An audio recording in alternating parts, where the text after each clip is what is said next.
pueda perder nada. Tocas desactivar todo para que no interfiera en internet, por favor, Nata.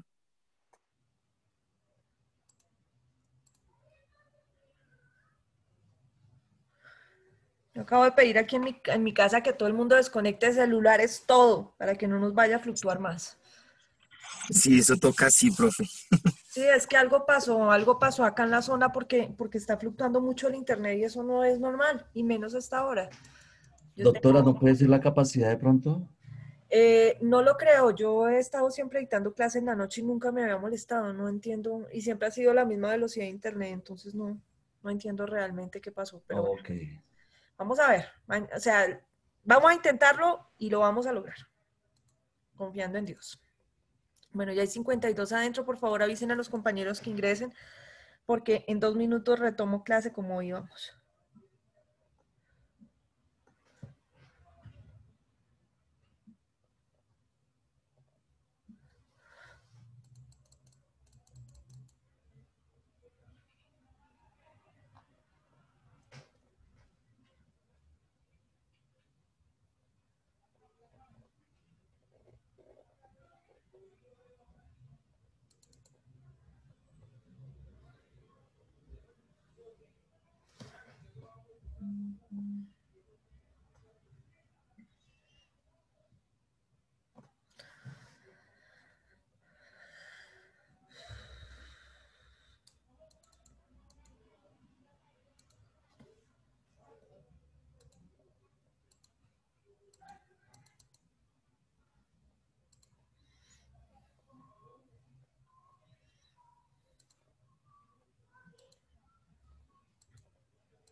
Listo, retomemos. Entonces, les estaba comentando, vamos a seguirlo sin la pantalla para no tener inconvenientes. Les estaba comentando que el derecho penal es el más humano de todos los derechos, porque se ocupa de todas las circunstancias que intervienen en la conducta. Es decir, no le importa solamente si usted mató, sino todo lo que lo llevó a matar para graduar la pena, para determinar si usted se hace merecedor a un castigo o no. Eso no pasa en ninguna otra área del derecho, solo en el derecho penal. En derecho civil, si usted debe, le toca pagar. No tiene de dónde de malas, le toca pagar. En derecho penal no. Nosotros nos ocupamos de cada minucia y ustedes se van a dar cuenta que todo se tiene en cuenta al momento de imponer una pena, al momento de determinar si una persona es inocente o si es culpable y si la conducta es punible o no. Antes de uno de los múltiples cortes, estábamos hablando de si será posible que hayan conductas entonces que no sean punibles, porque si nos hablan de conductas punibles quiere decir que hay conductas. La única que le importa al derecho penal es la conducta punible, la que es típica, antijurídica y culpable. Si no tiene esos 3 requisitos, no le importa al derecho penal. Le puede importar a otro derecho, al civil, al administrativo, al disciplinario, a otro, pero no necesariamente al derecho penal. Lo único de lo que se ocupará el derecho penal será de las conductas punibles, que como ustedes vieron en el tablerito, pues, que habíamos hecho ya como 3 veces, es la que es típica, antijurídica y culpable. Durante esta semana vamos a aprender a diferenciar qué es lo típico, qué es lo antijurídico y qué es lo culpable. Pero primero vamos a ver una clase muy rápida de historia sobre las escuelas del derecho penal, de cuál es la implicación de tratar a una persona como delincuente o de tratarla como sujeto activo de una conducta punible. ¿Listo? Voy a parar la grabación para compartirles el link de YouTube y la vamos a ver en clase, ¿listo? De todas maneras va a quedar subido por si tenemos inconvenientes. ¿Están escuchando bien hasta ahí? Sí, Excelente, profe. doctora. Perfecto. Señora. Profe. Sin miedo. Entonces vamos a ver si compartiendo pantalla funciona. ¿Listo?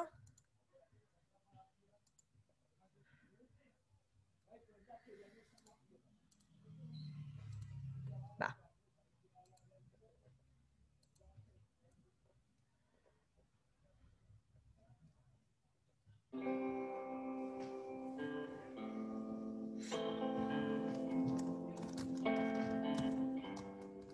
Escuelas del Derecho Penal. El día de hoy vamos a hablar sobre la escuela clásica, la escuela positiva y la terza escuela. Escuela clásica. Se dio a finales del siglo XVIII a principios del siglo XIX. El contexto histórico se da con las revoluciones liberales, una etapa de la historia donde uno de los valores primordiales era la libertad individual. De ahí se entiende la idea de que las personas en ejercicio de ¿Hace también alusión a esto o son parecidas o son totalmente diferentes? Son corrientes de pensamiento dentro de las escuelas. Por eso te digo, no son solamente 3 escuelas. Ah, ok, profe. ¿Ok? No, es que tenía la duda ahí. Vale, Nicolás. Ahora sí, me respondes la mía, please. ¿Cuál crees tú que es la escuela? Desde lo que viste en el video que proponen hacer las 3 escuelas con los delincuentes, ¿cuál crees tú que es la escuela que está manejando Colombia? Yo pienso que la tercera, profe. La terza escuela. ¿Por qué? Porque si vamos a hablar de que tienen que ser, digamos que penas o delitos que tienen que estar tipificados, no, lo estaba hablando en la tercera escuela. No sé si estoy mal, pero No. me voy por la tercera. Listo, gracias. María Listo. Eugenia Castellanos, ¿tú qué opinas? Pues también como el compañero, que es la tercera escuela, porque es la única que habla de la tipicidad de los delitos. ¿Y qué? Y pues antes se manejaba la clásica, pero pues ahora pienso que es la tercera. Listo, gracias. Julián Osorio. Doctora, pues yo pienso que la tercera escuela, porque lo que se está haciendo es proponiendo unas normas coercitivas para que las personas no cometan delitos. La terza escuela también, listo. Bien, Verónica Sánchez, ¿tú qué opinas? Buenas noches, doctora. Buenas noches para todos. Para mí, efectivamente, es la terza escuela porque se busca la coerción social y proteger a la sociedad de la persona que comete esto. Listo, gracias. Javier Mauricio García. Doctora, buenas noches. Buenas noches. Pues para mí es la tercera escuela, pues debido a que distingue entre imputables e inimputables y que el delito es un hecho individual y social. Listo, gracias. Vamos con José Manuel Alvarado. Doctora, buenas noches. Yo digo que la positiva, porque supuestamente las personas van a la cárcel para ser resocializadas, ya que este delito, más bien este código, habla de la dignidad humana. Entonces yo diría que la positiva. Listo, positiva. José Manuel Alvarado. Sí, señora. Listo, entonces vamos con Andrés García. Profe, buenas noches. Pues igual que mi compañero José Manuel Alvarado, yo pienso que la positiva porque en la tercera escuela manifiestan que sí, habla de imputables, inimputables, pero a la vez habla de una resocialización del delincuente, donde no se ve. Cambio en la positiva va más caracterizado como a las, valga la redundancia, a los caracteres inherentes de la conducta del ser humano. Ok, gracias. Ingrid Joana Betancourt. Buenas noches, doctora. Buenas noches. Para mí, actualmente tenemos de las 3, tenemos clásica, positiva y tercera escuela. ¿Por qué? Porque... ¡Sancocho! Sí, señor. Efectivamente, pues para mí, ¿no? Es mi manera de pensar, pues porque realmente vemos como tal la coerción social en este momento. Adicional a ello vemos que aíslan como tal, como lo decía ahí, a los criminales. Y adicional a eso, también se ve cómo protegen la sociedad. Entonces, hay de todo un poco. Para mí, son las tres en este momento. Gracias. Omar Cruz. Gracias, doctora. Sí, yo también me voy por la tercera, porque habla del delito que es un hecho individual y social. Entonces, la primera era más clásica y tenía que ver con el contrato social. La segunda con los factores biológicos y de la persona, que era también lo que nos puso a estudiar la doctora anoche sobre el hombroso. Ok, Entonces ya me vamos inclino por para la el tercera. hombroso. Ya vamos para el hombroso que por ahí lo nombraron, ¿no es cierto? Gracias. Sí, señor. Yuleni Loaiza. Buenas noches, doctora. Yo creo que la tercera escuela, por varios factores, pero pues hay que tener en cuenta que una cosa es lo que en teoría está implementado en Colombia y otro en la práctica, ¿no? Porque la tercera escuela dice que hay que resocializar pues al delincuente, que hay que dividirlos entre imputables e inimputables, que a los unos hay que castigarlos y a los otros hay que darles, a los imputables hay que encarcelarlos, ¿sí? Y a los otros hay que darles medidas de seguridad. Entonces, eso es lo que se ha tratado con las últimas leyes que ha sacado el país, pero pues que se hayan logrado como tal en la práctica, pues no se ha podido del todo. Pero en sí lo que se ha pretendido es que sea la tercera escuela la que nos rija. Gracias. Jonathan Herrera. Buenas noches, doctora. Buenas noches. Doctora, yo soy igual que mi compañera Ingrid, yo creo que tiene las tres, porque primero que todo la positiva, buscar la conducta, examinar la conducta del criminal que lo llevó a cometer el crimen. Digamos lo que la tercera escuela ya viene con lo que es proteger a la sociedad del mismo criminal y aislarlo. Pero recordemos que no solamente las cárceles en Colombia tienen ese fin, sino que supuestamente, y lo digo así, doctora, porque no muchas veces se cumple, debe tener una resocialización al delincuente. Ellos en la cárcel, tengo entendido que hay muchos programas para que ellos puedan tener una mejor vida una vez salgan de cumplir su pena. Sí, que esto suceda o no suceda, pues ya es algo como efímero, pues estamos hablando de una utopía del criminal, pero yo diría que tiene las tres, doctora. Colombia se basa en las tres para mí. Listo, gracias. Jonathan Herrera. Sí, señora. ¿Eras tú? Ok. Angie Sí, Caterina era yo. Valencia Pulido. Buenas noches. Doctora. Yo creo, doctora, que es la tercera escuela porque en Colombia, digamos, como usted nos decía ahorita, se manejan, digamos, investigan todo, cada cosa minuciosamente, no solamente, digamos, la parte racional, usted lo hizo porque quiso, usted sabía que lo podía hacer o no, sino también, digamos, la parte, digamos, como también de salud, digamos, mental, si tenía una predisposición. Entonces yo pienso que es de las dos. Ah, ok, listo. Wilmer Flores Bello.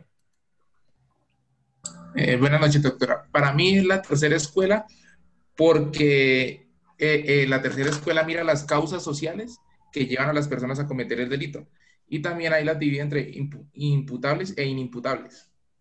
Entonces, para mí es la tercera. Listo, gracias. Carolina Tenorio Parra. Buenas noches, doctora. Pues para mí está entre tiene influencias de la escuela clásica y la tercera escuela, pues en función de lo que dice el artículo 4 del Código Penal. Porque pues la positiva se basa más hacia el nivel antropológico y creo que pues acá en Colombia no se aplica como tal, pues en la práctica. Ok. Gracias, Carolina. Orlando Buitrago Avellaneda.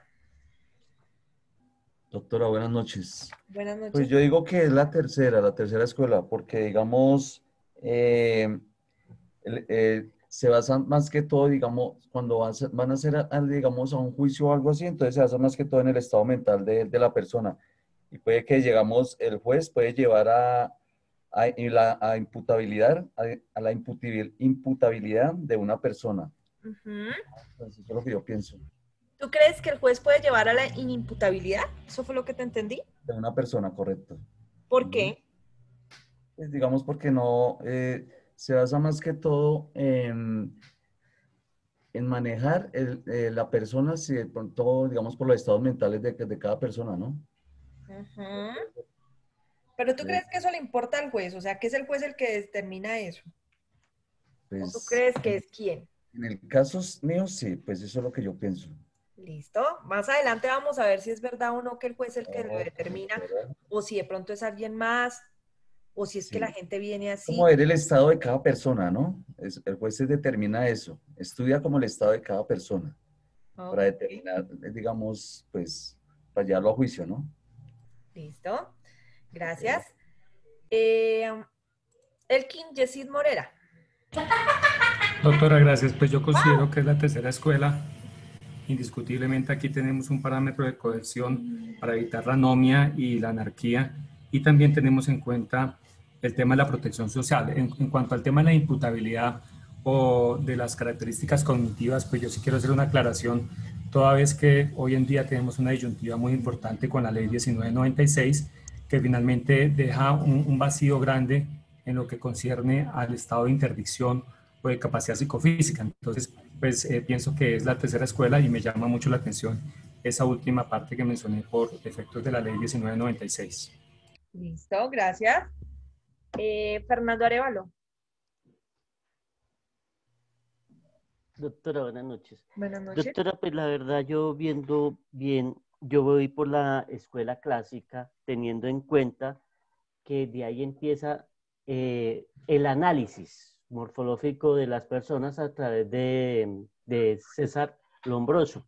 Eso quiere decir que también evolucionó y en el positivismo, pues no se trata de condenar a una persona en sí, simplemente paga una deuda social, que es el contrato social cuando él lo infringe, que hoy en día podemos decir que son penas de cárcel, penas punitarias, etc. Ese es mi concepto. Gracias, Fernando.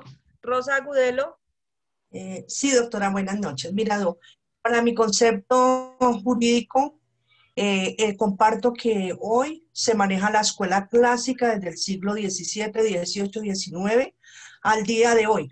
¿Por qué se maneja la escuela clásica? Porque la escuela clásica se encuentra basada en la filosofía del derecho natural, que es el conjunto de reglas ideales eternas, inmutables, al ver la transformación de las leyes positivas. Entonces, ¿qué vamos a ver? Que esas leyes han permanecido y siguen permaneciendo porque los pensamientos clásicos de aquellos hombres, entre ellos el que la doctora nos dijo para que investigáramos, Lombroso, fueron hombres muy juiciosos, acertados a manejar muchas tesis. Entonces, esas tesis en criminología hoy día también se basa en la investigación para ver hasta dónde, cuáles fueron las características que le llevaron a esa persona a cometer un delito. Por lo tanto, entonces debemos ver que las leyes están en orden y ellos analizaban los pensamientos clásicos, analizaban que las leyes eran un orden y había que mantenerlas en un orden. Y era la primera, la ley de Dios; la segunda, la ley del hombre; la tercera, la ley sancionatoria sobre la razón, la justicia y el pensamiento tutelado jurídico que reglamentaba y perturbaba. Por lo cual hoy veo que en la parte jurídica penal está el pensamiento clásico. Listo, gracias Rosita. Brandon Parra Ricardo. Buenas noches. Hola, Brandon. Doctora, yo escuchando el video, viendo el video y escuchando lo que dice Jonathan y la otra compañera, pues que no me acuerdo del nombre ahorita, estaría de acuerdo un poco en el sancocho que usted mencionaba, el que podría tener de las tres. Pero viendo lo que es la tercera escuela, que esta se sitúa críticamente en medio de la clásica y la positiva, cuando, por ejemplo, una como que se interesa por el hecho individual y la otra por el hecho social, la tercera escuela como que se sitúa en el medio y dice, no, ven acá, tiene de ambas. O sea, la comisión de un delito puede ser individual o también ahí puede haber responsabilidad social. También distingue entre imputables e inimputables, que la teoría clásica lo plantea de una forma y la teoría positiva lo plantea. La tercera escuela como que analiza y critica lo que hacen las otras dos escuelas, y es lo que en el derecho colombiano, el que nos interesa, se maneja mucho. Siendo nuestro derecho en todos los sentidos una recopilación de otros sistemas, yo creo que en Colombia hoy y lo que nosotros conocemos es lo que hace la tercera escuela, doctora. Gracias, Brandon. Ricardo Fajardo Marroquín. Doctora, muy buenas noches. Buenas noches. Doctora, pienso igualmente que hay de las tres escuelas, obviamente en la actualidad, teniendo en cuenta que primero lo que se verifica es el contrato que hay en la sociedad, la cual pues se determina obviamente por la parte positiva, una concentración de leyes, y posteriormente la tercera escuela que verifica a la persona en su parte si es imputable o inimputable.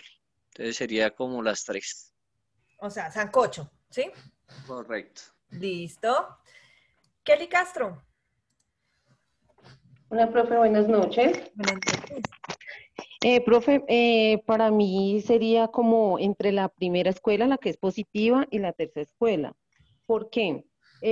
Porque la primera, la positiva, indica que la aplicabilidad dependerá de la peligrosidad del delincuente y no de la gravedad del delito. En la tercera escuela es que la aplicabilidad sancionatoria es tanto de las penas como las medidas de seguridad. Pues como vemos hoy en día, pues dependiendo, digamos, el delito que hayan cometido, pues así mismo se dan las penas. Dice también que la responsabilidad moral es considerada como fundamento de la pena y la peligrosidad como sustento de la medida de seguridad. La pena no se agota con el castigo del delincuente, sino que además se pretende una rehabilitación social. Pues que digamos que en algunas cárceles están como tratando de hacer eso, ¿no? Que se rehabiliten y pues esa cuestión así creo. Listo. Ok, chicos. De esa mirada rapidísima de ese video, porque solo hoy vamos a hablar de las escuelas por una razón específica, y es que la historia es importante conocerla para no olvidarla, pero tampoco nos podemos quedar en la historia. Yo necesito que ustedes aprendan el derecho penal diario, el que necesitan, no el que ustedes digan, bueno, qué chévere aprenderme qué es la tipicidad, la antijuricidad y la culpabilidad, pero no tengo idea para qué carajo servirá eso. No, yo necesito que usted aprenda para qué carajo le sirve el derecho penal. Por eso es que le voy a enseñar desde abajo, desde las bases, desde lo lógico, desde el pensamiento del colombiano, en qué consiste el derecho penal. Lo primero que hay que tener en cuenta es que efectivamente pareciera que tuviéramos un sancocho en Colombia de todas las escuelas, pero no es así. Realmente en Colombia la que se presenta es la tercera escuela. Es la que estamos tratando desde la ley 599 de 2000 de implementar en el país, es decir, donde nosotros tenemos, como lo decía muy acertadamente Brandon, buscar un intermedio entre las dos corrientes extremas del derecho. La escuela clásica, que considera al delincuente casi como un enfermo, perdón, como una persona mala, mientras que la escuela positiva lo considera como un enfermo. Entonces vamos a tomarlo como en un intermedio. Y eso es lo que propone la tercera escuela. Entonces, en Colombia, nosotros efectivamente diferenciamos entre imputables e inimputables. Y eso tiene una razón de ser. Recuerdan que al comienzo del video les decían a ustedes, es que el imputable o el delincuente desde la escuela clásica, el criminal delincuente es el que decide voluntariamente delinquir. Es decir, esta persona es consciente que quiere y lo hace. Por eso lo castigamos. Pero en la escuela positiva dicen, no, es que si nosotros tenemos un inimputable, al inimputable él no delinque porque él quiere, sino porque es que él tiene una serie de consecuencias que lo obligan a él a delinquir. Y entonces él termina delinquiendo y por eso como él está como enfermito, más bien lo aislamos y lo colocamos por allá lejos en una medida de seguridad en donde no le haga daño a nadie. Y ustedes los vieron allá enjaulados, ¿no? En la tercera escuela buscan implementar las dos. Hay imputables y hay inimputables. El imputable es el que tiene conocimiento delictual, el que quiere, el que se le puede sancionar porque lo hizo, porque quiso. El inimputable no es que no quiera hacerlo.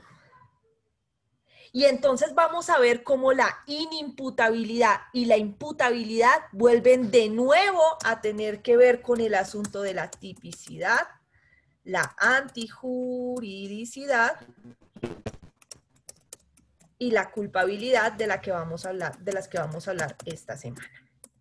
Algo muy interesante que me decía, creo que era Rosita, no sé si me equivoco, es que decía, no, es que lo importante aquí es la escuela clásica en Colombia, porque nosotros vamos a ver desde el punto de vista de la criminología cómo hacen los perfiles morfológicos de los delincuentes para establecer quiénes son, y por eso es que aquí en Colombia lo que se maneja es la escuela clásica. Lo primero que hay que diferenciar es que hay unas leyes, o unas ciencias auxiliares al derecho penal, como la criminología,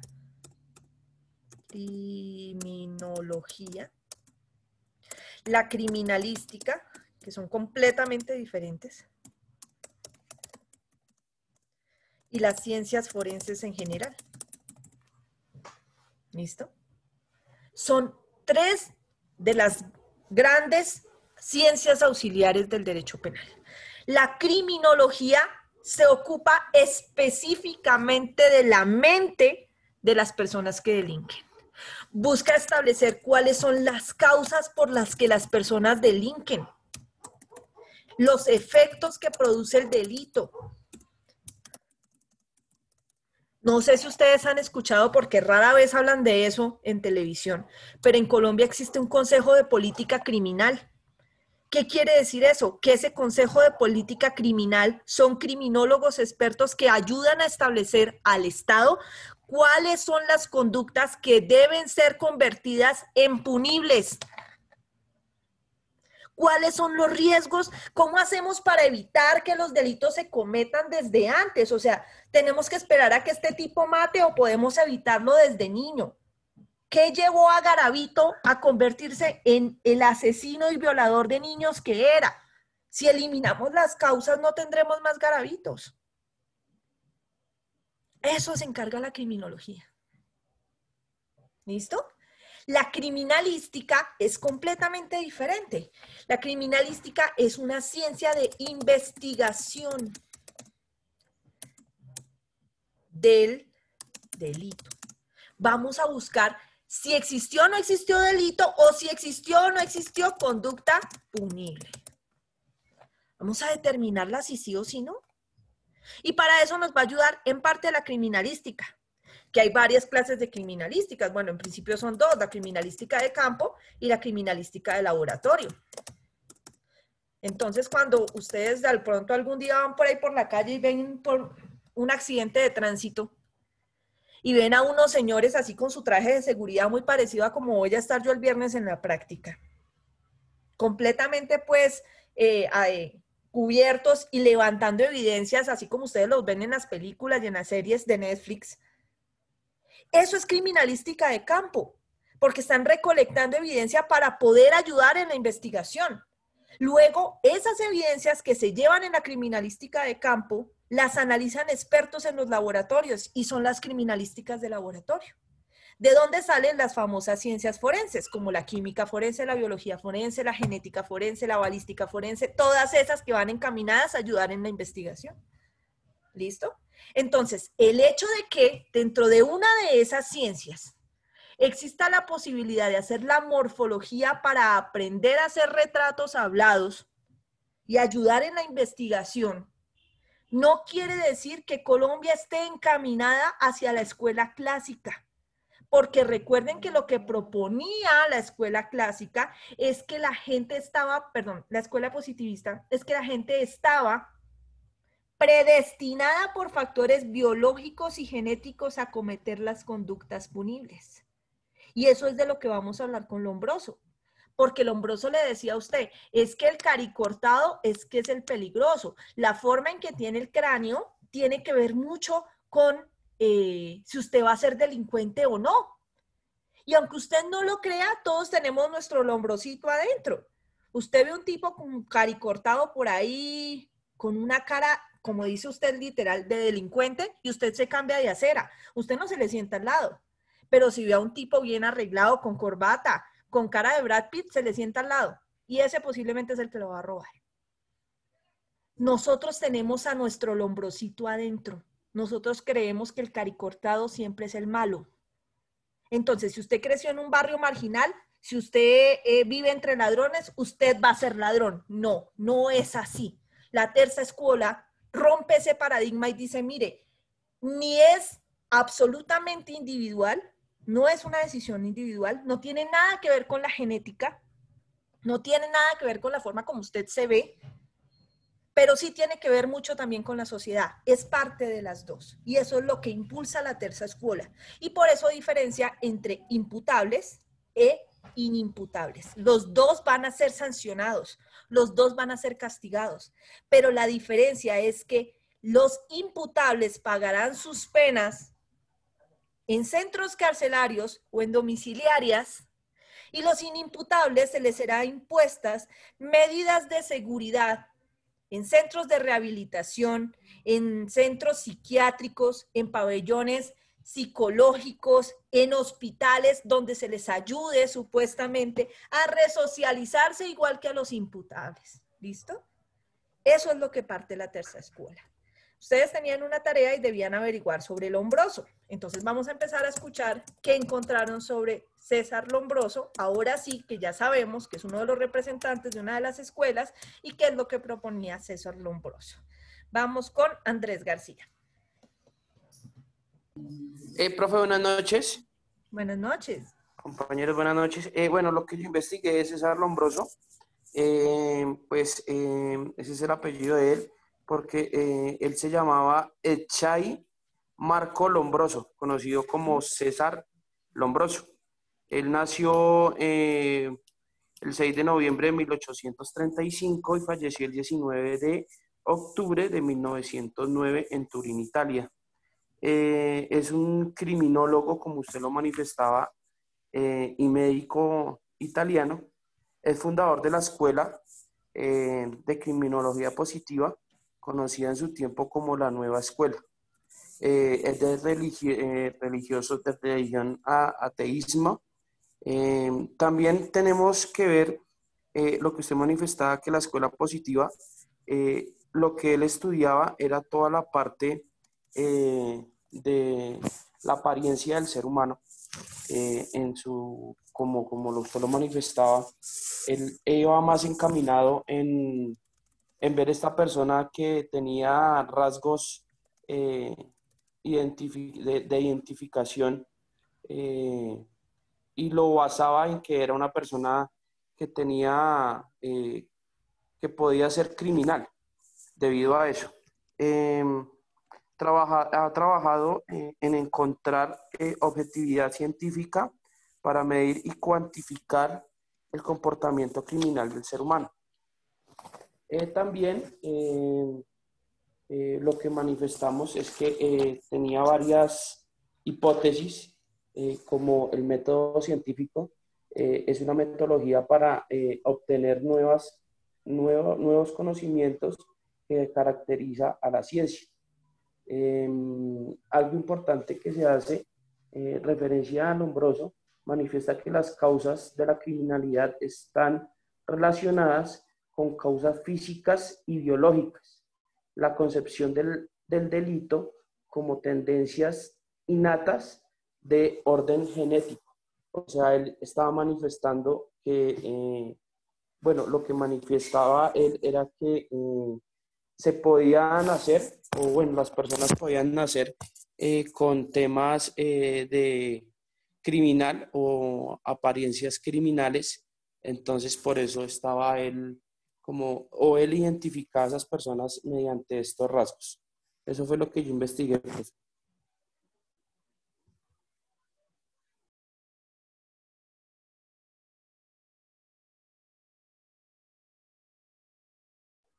Profe, ¿me escucha?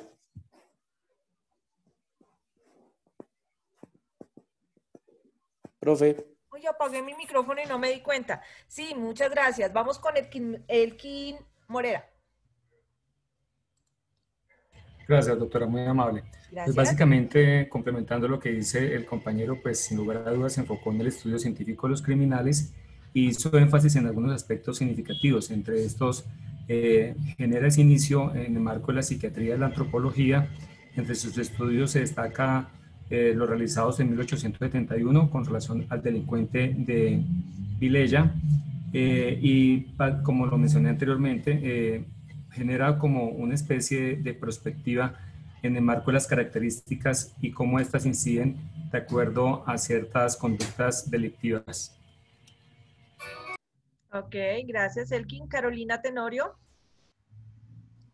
Buenas noches. Bueno, pues él afirmaba que los criminales representaban un retroceso pues a etapas más pasadas y primitivas de la evolución del ser humano, y según él pues los criminales se distinguían por ciertas anomalías físicas y mentales, al igual que lo que dijo el compañero en la concepción del delito para él era el resultado de unas tendencias genéticas, rasgos físicos, fisionómicos, y de igual manera, pues, factores como el clima, la orografía, el grado de civilización, la densidad de la población. Y se refirió también a la llamada terapia del delito, en la que dice que en realidad para los criminales natos adultos no hay muchos remedios. Es necesario o bien secuestrarlos para siempre en los casos de los incorregibles o suprimirlos cuando su incorregibilidad los torna demasiado peligrosos para la sociedad. Muchísimas gracias. Tú nombras algo que me parece muy interesante, y es que cuando uno empieza a leer con calma quién era César Lombroso, uno dice, pobre loco, ¿no? Pero el tipo no estaba tan loco. De hecho, es parte de la formación básica de la criminología, porque hay aportes muy interesantes desde César Lombroso que nos acaba de nombrar la compañera, y es cómo el clima o la situación geográfica puede intervenir en la comisión de los delitos. Hay muchos estudios que señalan que entre más cálido sea el lugar, más posibilidades hay de que las mujeres sean víctimas de delitos sexuales, porque usan menos ropa. Entonces, como usan menos ropa, son más visibles para los hombres, y por esa razón cogen de excusa para poderlas violar más fácil. Mientras que si usted va a Rusia, no es que las mujeres en Rusia no las violen, obvio que sí, pero va a ser más difícil para el delincuente abordarla en un momento dado, para el violador llegar y abordarla en una calle para poderla violar hasta que le quite no sé cuántos abrigos y no sé qué más cosas. Mientras que si está en un sitio cálido, la ropa le va a facilitar acceder a la víctima. ¿Listo? Entonces Lombroso no estaba tan loco. Tenía sus rayos de locura, pero en medio de todo, el tipo aportó muchas cosas interesantes para lograr la determinación de las conductas punibles y analizar las causas de las conductas punibles desde el punto de vista de la criminología. Vamos con Adriana Beltrán. ¿Acabaste de hablar? No. No, profe. Listo. Escuchamos. Lombroso indicaba en su teoría, habla de 6 clases de delincuentes. Dice que está basado en el examen de los cráneos de delincuentes de la época. El primero era el delincuente nato. Segundo, el delincuente loco-musal. El tercero, delincuente epiléptico. Cuarto, delincuente loco. El quinto, delincuente pasional. Y el sexto, delincuente ocasional. Listo. Dentro de lo que tú encontraste, Dianita, del análisis de los cráneos, ¿encontraste cómo se llama esa ciencia? No, profe. Listo. Se llama frenología. Te voy a colocar aquí una parte que les tengo listo, justamente sobre la frenología, para que vean que no es tan extraña como la hemos determinado. Ustedes van a ver aquí muchos Simpson. Yo sé que a muchos no les gustan, pero es que los vamos a ver desde el punto de vista del derecho penal. ¿Listo? Vamos a ver este pedacito que nos habla justamente de lo que nos está hablando en este momento Adriana. ¿Esta es la mujer que vio en el correo? Por supuesto. ¿Cómo olvidar tan monstruosa imagen? Tiene la clásica curvatura craneal del criminal de carrera. Señor, la frenología se rechazó hace 160 años. ¿Y quién lo dice? Usted tiene la conformación de un taxista. Ok. Frenología. Ah, lunes por la mañana. Perdón, disculpen. Frenología. Esa es la ciencia en la que se basó Lombroso para clasificar los delincuentes desde el punto de vista de la morfología o el diámetro de su cráneo, que es lo que nos acabó de decir Adrianita, perdón. ¿Listo? Del cráneo. Gracias, Adriana. Bueno, profe. Listo. ¿Todos vieron el video o les compartí mal algo? Sí, señora, sí lo vimos. Listo. Sí, profe, está bien. Listo. Vamos con Julián Osorio. Muy buenas noches, doctora, compañeros.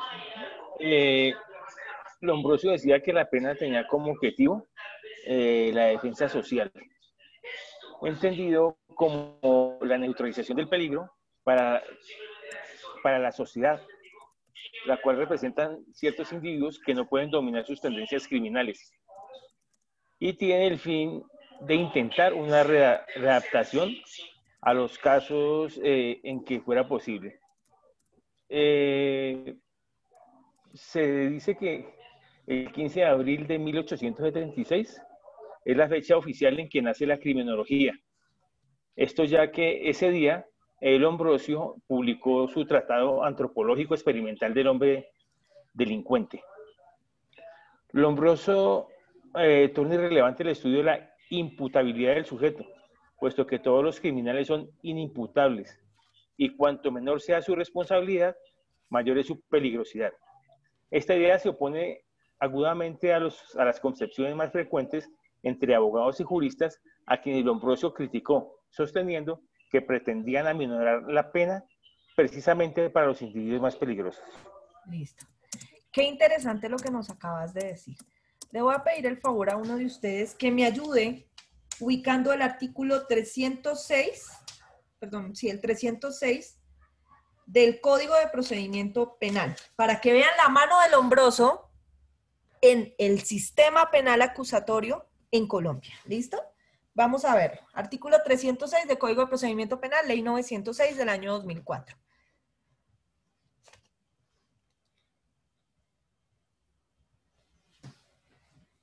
¿Listo? ¿Quién la tiene por ahí?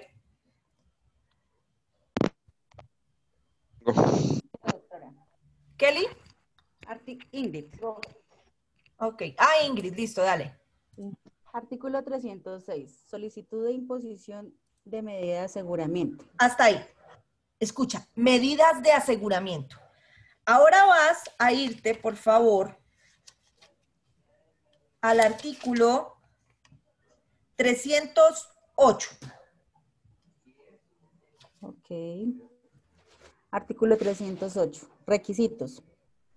Consultar versión corregida. No, mentiras. Ya. El juez de control de garantías.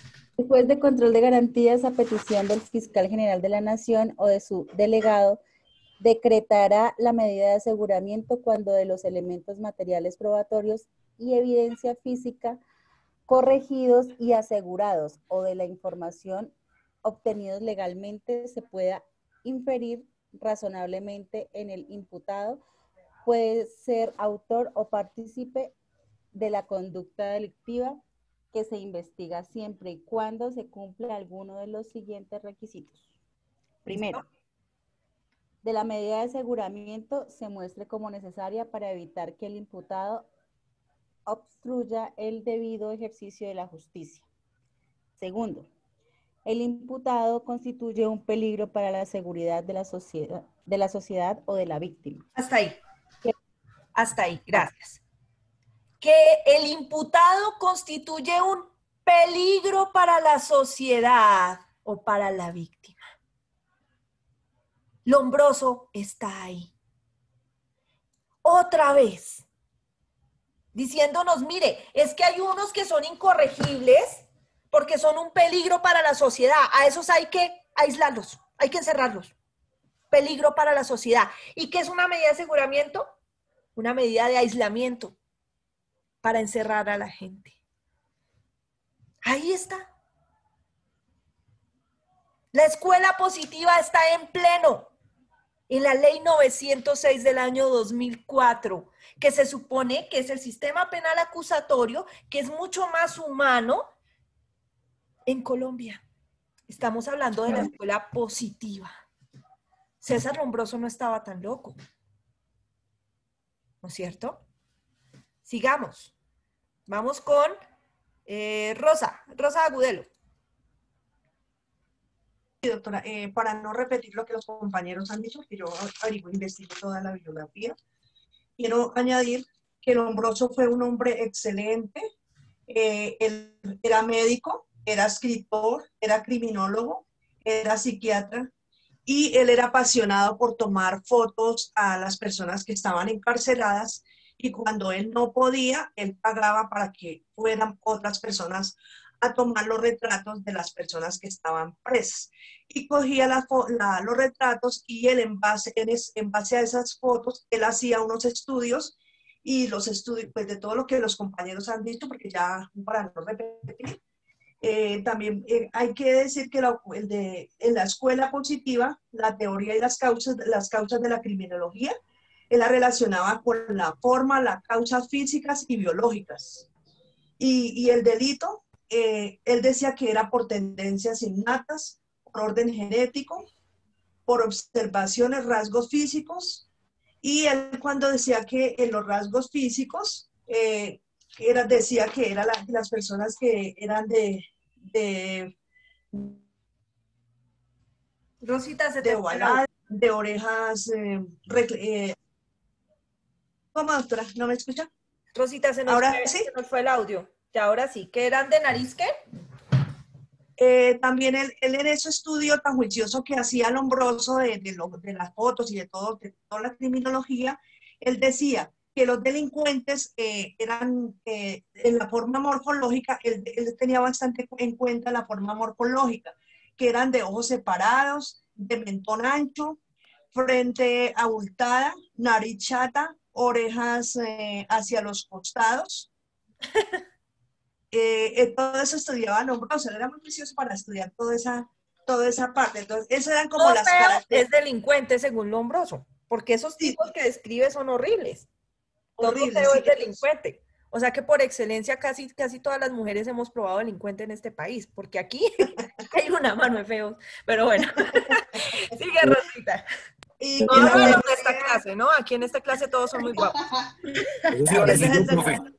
Doctora, también él decía que la terapia del delito, y que la terapia del delito para los criminales natos, adultos, no había muchos remedios, sino que se debían de separarlos o eliminarlos. Él iba también como médico. ¿Cómo dice, doctora? A la pena de muerte. Es correcto. Los incorregibles hay que matarlos, ¿no es cierto? ¿No suena? ¿Será que en este país alguna vez hemos hablado de pena de muerte? Todos los días hablan de esa vaina. Sí, doctora.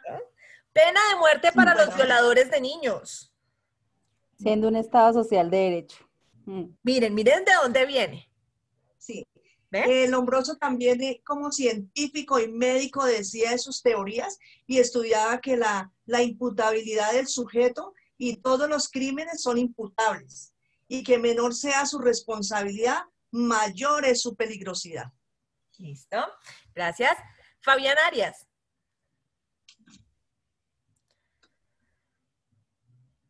Fabián. Fabián Arias. Tiene prendido el micrófono, pero no se le escucha. Mientras Fabián soluciona el problema de audio, vamos con Ricardo Fajardo Marroquín. Doctora, muy buenas noches. Buenas. Bueno, dentro del aporte que tengo, obviamente, pues, dentro de sus estudios, clasificó el delincuente en varias categorías como loco moral, delincuente epiléptico, loco o paso, el delincuente alcohólico, el histérico, metoide, pasionales o ocasional. Obviamente describió a cada uno de sus delincuentes de acuerdo a los rasgos que se presentaban en cada uno de ellos. Uno cada vez más loco, efectivamente, y obviamente, como decía Rosita, eran inimputables en ese momento. Obviamente se podían considerar como temas de prisión o arresto, aislarlo de la sociedad. Adicionalmente, otro aporte, pues obviamente en la parte de sus estudios criminológicos, verificada la parte parietal, parte frontal, y determinada con base a eso si era la persona que podía influir en temas de delincuencia. Gracias. ¿Quién era el compañerito que no le servía el audio? Se me olvidó el nombre de él. ¿Fabián? ¿Era? ¿Fabián? Ay, me olvidó. Fabián Arias. Fabián Arias. ¿Y Fabián, ya te sirve el audio? No lo veo ni conectado por ahí. Creo que no. Bueno, sigamos. Verónica Sánchez. Yo quería complementar algo frente a lo que decía Rosa de quién era Lombroso, y yo encontré que él fue un psiquiatra. Él fue profesor de psiquiatría en la Universidad de Pavia, director del manicomio de Pesaro, y ocupó las cátedras de Medicina Legal e Higiene, de Psiquiatría y de Antropología Criminal en la Universidad de Turín. Para complementar lo que usted nos decía, que efectivamente no era un loco o no sacaba sus ideas porque sí, o sea, era una persona con mucho conocimiento y impartía conocimiento a muchas personas. Siendo al final se desfasó un poquito, pero sí, el tipo tenía buenas ideas. Estaba un poquito mal encaminado, pero estaba bien. Gracias, Verónica. Fabián, ¿ya te sirve el audio? No. Vamos con Brandon Parra. Hola, sí. Hola, Brandon. Bueno, según lo que yo investigué, lo que hacía Lombroso, o lo que buscaba era identificar al criminal de una forma eficiente científica. Utilizaba medios como la antropometría y la frenología. Exacto. Bueno, Lombroso se basaba para dicho estudio en tres como líneas. Una de un delincuente nato o activo, otra de un delincuente moral, loco moral, y otra de un delincuente epiléptico. Este estudio lo basaba se basaba en rasgos físicos, psicológicos y morales cada uno de ellos. Entonces, por ejemplo, en el nato decía de que este delincuente venía ya con rasgos hereditarios, que tenía algo de homo, de animal, también la parte del cráneo, de la nariz chata. O sea, lo que Lombroso quería decirnos era que entre más neandertal, más criminal iba a ser, más matón iba a ser, por así decirlo. Entonces, como que nos llevaba a identificarlos por sus rasgos, voy a utilizar una palabra, brutos, por así decirlo, en el delincuente nato activo. En el delincuente loco o moral situaba a alguien inteligente, alguien que podía identificar muchas cosas con las que lo podrían como identificar a él. No utilizaba tatuajes porque de pronto se iba a ver como más criminal. Y el delincuente epiléptico, pues que no comparto ciertas teorías del Lombroso, hoy lo estaríamos levantando a palo también. Que todo epiléptico era susceptible de ser un psicópata, que la epilepsia como tal era un índice como de rabia, de ataques, de algo, y él lo situaba como alguien muy susceptible de ser un criminal, por así decirlo. Eso le entendí yo hoy a Lombroso. Gracias, Brandon. Angie Catherine. Bueno, como para complementar y no repetir, decía que su clasificación fue durante mucho tiempo la principal herramienta para establecer el perfil de los delincuentes y que se consideró el padre de la criminología y que su pensamiento estuvo fuertemente influenciado por Darwin y llegó a decir que los criminales eran como el eslabón perdido y que era un ser como en punto intermedio entre simio y el hombre. Listo, gracias. Alejandro Santís.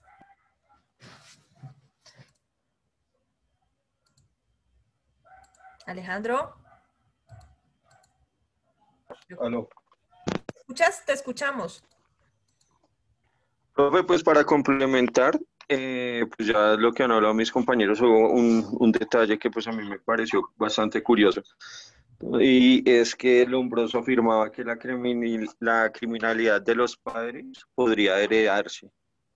Entonces, como él era médico, también generaba ese tipo de estudio y no se basaba solamente pues en los rasgos antropológicos, como decía mi compañero Brandon, creo, que él también pues planteó lo de las características físicas. Y pues también Lombroso decía que no existía un delito que no se encontrara en una raíz que podía tener origen en múltiples causas. Dentro pues de eso era lo de pues la herencia criminal por parte de los padres. Listo, gracias. Yo sé que varios tienen algunas dudas y apenas evacuamos la primera parte de la tarea. Nos queda faltando el jus poniendi y la diferencia entre lo ilegal y lo ilícito. Para mañana vamos a ver esas dos empezando la clase y además esta de acá. ¿Qué tiene que ver el perfilamiento criminal con César Lombroso? Analícenlo y lo averiguamos mañana, ¿listo? Bendiciones, doctores, que descansen. Lamento mucho las interrupciones, pero gracias a Dios pudimos evacuar la clase del día de hoy y pues quedamos pendientes de lo que les digo de hoy para lo que nos faltó de hoy, para mañana más esta tarea adicional. Les subo la información más una sentencia que vayan leyendo, por favor, antes de que termine la semana. ¿Listo? Les subo a toda la plataforma. Bendiciones y chaito, que descansen. Gracias, doctora. Gracias, doctora. Bueno, doctora. Chao. Buenas noches, doctora.